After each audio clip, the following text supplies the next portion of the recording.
Magandang hapon mga kabay. So ito na po yung estimate ko ngayon. Stanley ito mga kabay.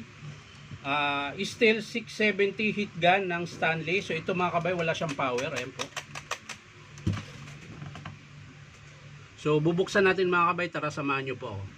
So ayan mga kabay, nakalas ko na po yung screw. So pwede na nating tanggalin yung housing niya. Ay meron pa. Meron pang natira.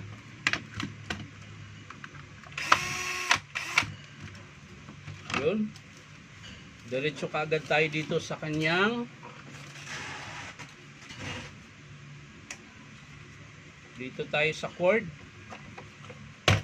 Uy, tanggal na. Tingnan natin yung cord mga kabay kung may power. So ayan mga kabay, buo po yung tester natin, gumagana. Tingnan natin sa cord. So pag tester nito mga kabay, ito lang oh. Yan. Ito po yung linya. Ayan. Yung dalawang linya na yan. Yun po yung titesterin natin dito sa dulo. Yan.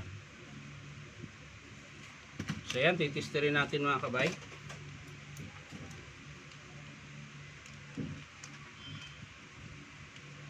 So wala mga kabay. Parehong walang. Ayun. Merong tong isa. Pero itong isa, wala. So, putol yung cord nito mga kabay. Putol. Subukan natin dito.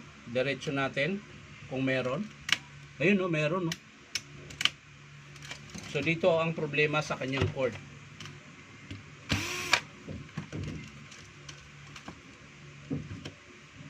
So, kailangan nating kalasin yan mga kabay. Para matingnan natin kung saan yung may putol.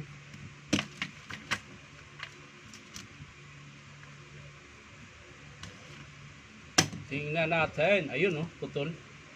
So yung brown ang putol mga kabay. Dito siya naputol. Ayan. So dudugtong natin. So ito yung naputol mga kabay. Oh. Ayan.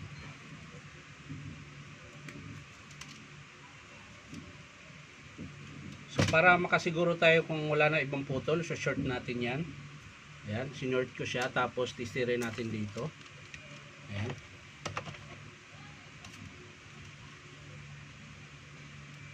So ayan mga kabay, meron na siya. Ayan. So wala na siyang ibang putol.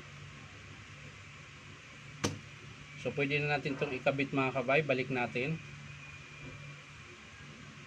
Yan, tutupiin mo lang siya ng maayos, tapos i-twist nyo yung wire para hindi siya maghiwalay-hiwalay bago nyo ikabit pabalik. Yan. Dito lang din po yan nakatusok sa terminal. Yan, dalawa. Yan. Tapos higpitan natin.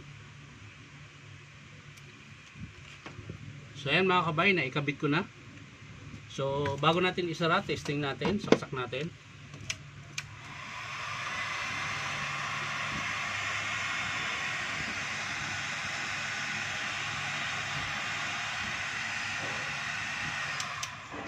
So okay siya mga kabay. Ang pinaka problema lang niya talaga dito sa cord.